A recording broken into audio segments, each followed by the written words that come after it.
Bien, repasar algunos casos de álgebra, como por ejemplo sacar ángulos entre vectores. Vamos a hacer esto en este caso, ¿sí? Vamos a tomar por ejemplo el caso de u que es 1, 2 y b que es 2 menos 4. Por definición ustedes saben que u por b se define como el producto de los módulos de ambos, ¿sí? Por el coseno del ángulo entre ambos, siempre y cuando ese ángulo esté incluido en el intervalo entre 0 y pi. Y esto se hace justamente porque se toma como mucho el ángulo llano o en el mejor caso el menor de todos, el ángulo agudo. Entonces, o obtuso digamos, pero menor que pi. Entonces, en este caso, ¿sí? Esto permite despejar el ángulo. A su vez, nosotros el producto entre ambos lo podemos calcular como el producto de las componentes escalares. Entonces vamos a tener en cuenta lo siguiente. El coseno del ángulo entre vectores despejado de esta fórmula, esto nos va a quedar el producto escalar entre u y b sobre el cociente de los módulos de ambos, y para finalizar, para despejar el ángulo, aplicamos arco coseno a ambos lados. Entonces, por ejemplo, en este caso tenemos el 1, 2 por el 2 menos 4 sobre el módulo de cada uno. Esto nos va a quedar 1 al cuadrado más 2 al cuadrado, que en este caso nos va a quedar raíz de 5, ¿sí? Y luego en este caso vamos a tener, esto es 4, ¿sí? Más 16, o sea que esto nos va a quedar raíz de 20, ¿sí? Para que lo vayan viendo. Entonces en este caso vamos a tener 2 menos 8, ¿sí?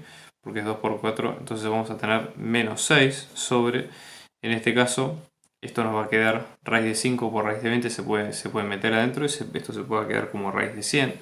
Raíz de 100 nos va a quedar 10, con lo cual el ángulo, ¿sí? Se puede sacar de ambos casos. Y fíjense que haciendo la cuenta, esto nos da aproximadamente en grados y demás, ¿sí? 126,52 minutos, que cumple con la condición que hemos visto al principio. Sí, bueno, después hay que hacerlo también con R3, pero básicamente esa es la misma cuenta.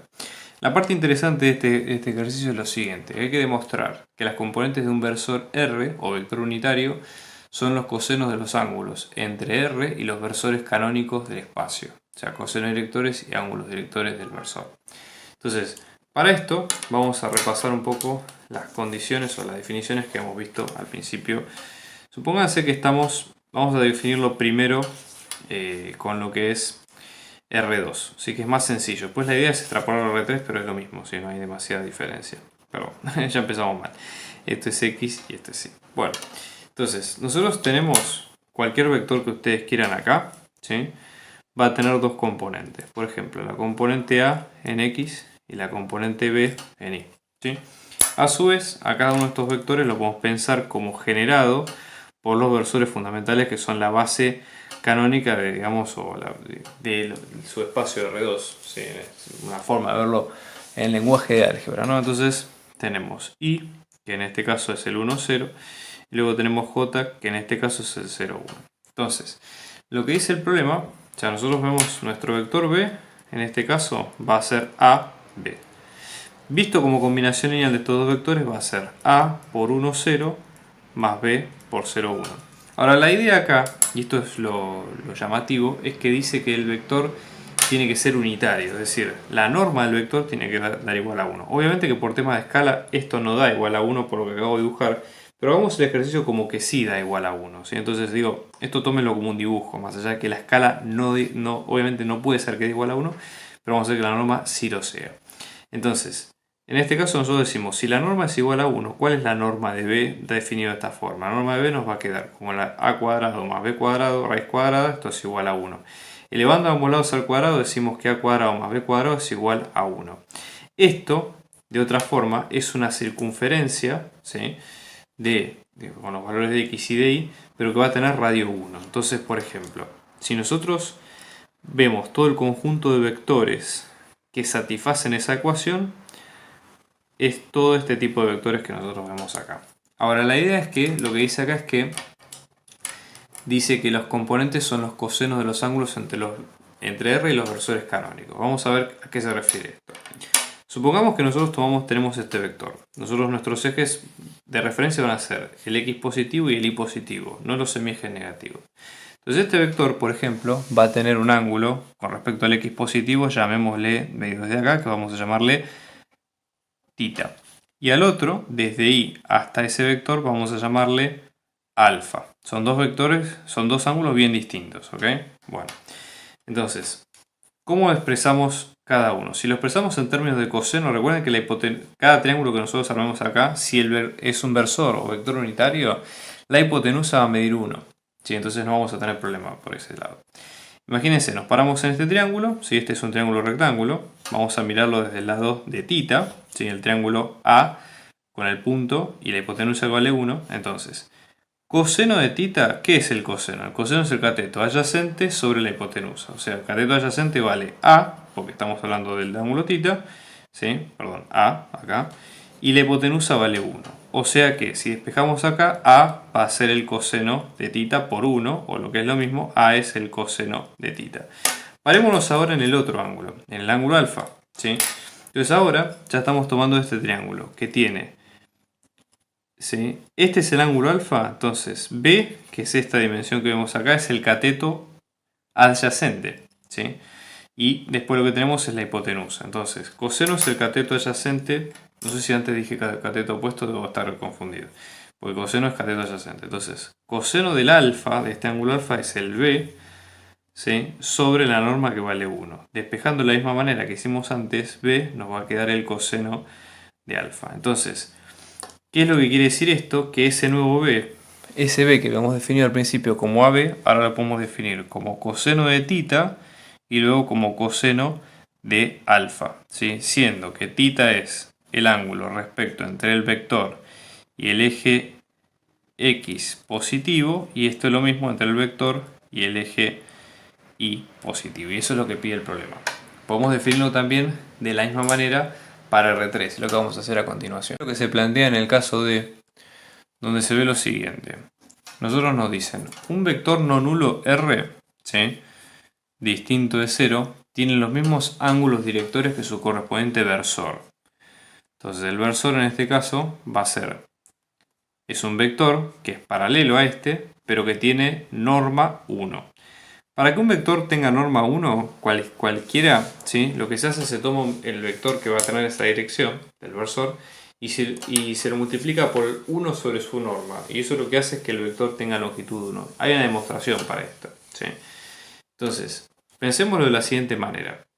Si nosotros tenemos que el versor, o sea, justamente la idea acá es que el versor, ¿sí? Va a ser paralelo al vector al cual le da origen, ¿sí? Entonces, lo que hay que hacer es tratar de encontrar un vector cuyos ángulos directores sean iguales, ¿sí? Entonces, vamos a pensarlo de la siguiente manera. En el caso del versor que tiene norma 1, vamos a pensarlo en R2, por ejemplo. O mismo nosotros vamos a tener R, que vamos a tener coseno de θ y coseno de alfa, donde nosotros sabemos que θ está asociado al eje X positivo y alfa va a estar asociado al eje Y positivo. Si estamos en R3, a todo esto lo vamos a extender a un vector beta, imagínense que va a estar asociado al eje Z positivo, ¿sí? Entonces, la idea acá del ejercicio es hallar un vector cuyos ángulos directores sean iguales a lo que nosotros vimos acá. Entonces, pensémoslo de la siguiente manera. Para que supongamos que nosotros tenemos un vector A, ¿sí? Que va a cumplir lo mismo, es decir, que vamos a tener que los ángulos, ¿sí? Van a ser iguales. Por ejemplo, vamos a tener, en este caso supongamos que llamamos θ de R, alfa de R, entonces A va a ser, por ejemplo, coseno del θ de A, ¿sí? Y coseno del alfa de A, ¿sí? Entonces en este caso ambos cosenos deberían ser iguales, según lo que se dice acá. Entonces tendríamos coseno, por un lado tendríamos coseno del θ de el vector R va a ser igual al coseno del θ de A, y vamos a tener que el coseno de alfa de R nos va a quedar igual al coseno de alfa de A. Y así sucesivamente podríamos igualar el vector de R3 también. Entonces, ¿cuándo se va a dar igualdad entre dos cosenos? Esa sería un poco la pregunta, ¿ok? Bueno, para eso lo que tenemos que hacer es ver la periodicidad del coseno y tratar de entender un poco cuál sería digamos, lo clave en este sentido, ¿sí? Pensemos, por ejemplo, intuitivamente en el gráfico general de la función coseno, donde nosotros, por ejemplo, ¿sí? Tenemos acá entre 1 y menos 1, acá tenemos los intervalos de pi sobre 2, de pi, de 3 medios de pi y de 2pi. Finalmente la función coseno en este intervalo, esto a modo de ejemplo, lo ponemos para que se entienda, pero fíjense. La función coseno va a ser lo mismo que la función seno, es decir, en la parte de trigonometría. En este rango, entre 0 y 2pi, toca, ¿sí? Por lo menos todos los valores dos veces, excepto en el 0. Así que eso es un poco la idea. Entonces eso es lo que nos sugiere, por ejemplo, fíjense. Nosotros para pasar del 1 que tenemos acá al 2 al 1 de acá, de este otro punto, supongamos que llamamos A y B, tenemos que haber recorrido 2pi, por ejemplo. ¿Sí? Pero también, por ejemplo, para pasar del 0 de pi sobre 2 a 3 medios de pi, tenemos que haber recorrido un pi solamente. ¿Sí? Entonces, vamos a ver cuál es esa periodicidad para que se vea. Despejando la ecuación, nosotros, por ejemplo, supongamos que tenemos por regla general coseno de A es igual a coseno de B. Esto lo que nos dice es que o B puede ser bien A más 2pi por n1, siendo n1 un número natural, o bien B puede ser 2pi por n2 menos A, siempre y cuando n1, n2 pertenezcan números enteros, disculpen, no números naturales. Entonces, el tema con esto, ¿sí? Fíjense, nosotros vamos a tomar valores que estén entre 0, digamos, vamos a tomar valores que estén entre 0 y pi de cada uno de los ángulos. Igualmente, si es que se toman respecto de los semiejes positivos, esa distinción no estaría. ¿Sí? O por lo menos tendríamos que tomar en cuenta valores que estén para cada caso entre 0 y 2pi. Así que esta sería la regla general para las infinitas posibilidades que tenemos entre cada caso.